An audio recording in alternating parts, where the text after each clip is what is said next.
Hello everyone, কেমন আছো তোমরা সবাই? আমার এই নতুন ব্লগে তোমাদের স্বাগত জানাই। রথযাত্রা উপলক্ষে আজকে আমাদের বাড়িতে হয়েছিল গোপালের পুজো।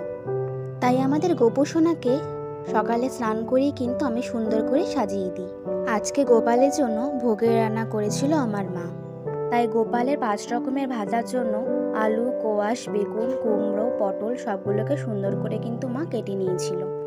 এরপর ছোট ছোট করে আলু কেটে রেখেছিল আর ফ্রোজেন মটরশুঁটি এনে রেখেছিল আলু মটর দিয়ে সবজি করার জন্য।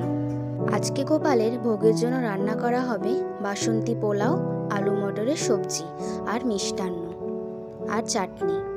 বাসন্তী পোলাও করার জন্য কিন্তু মা তার আগের দিনই ভোগ চাল এনে রেখেছিল। 5 রকমের ভাজা রেডি করার পর মা কিন্তু আলু মটরের সবজিটা রান্না করে নিয়েছিল। গোপালকে 12টার আগে খাবার দিতে হবে বলে মা কিন্তু সবকিছু সুন্দর করে রেডি করে নিচ্ছিল। এরপর বাসন্তী পোলাও রান্না করার জন্য মা কিন্তু সবকিছু সুন্দর করে রেডি করে নিচ্ছিল।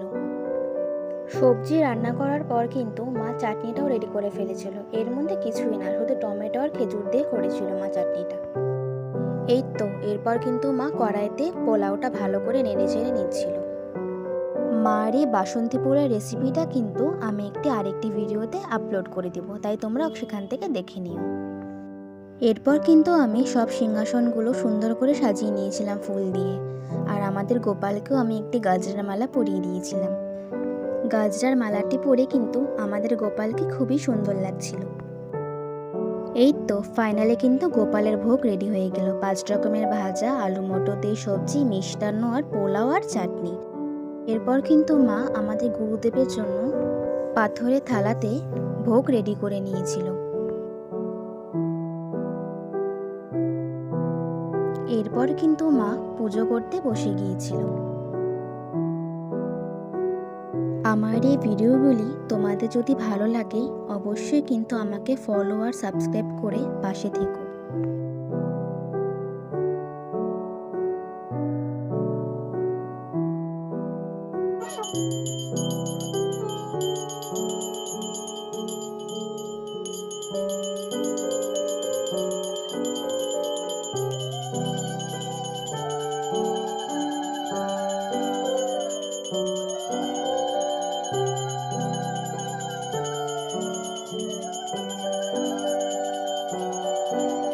আজকের ব্লগটি কেমন লাগলো অবশ্যই জানিও।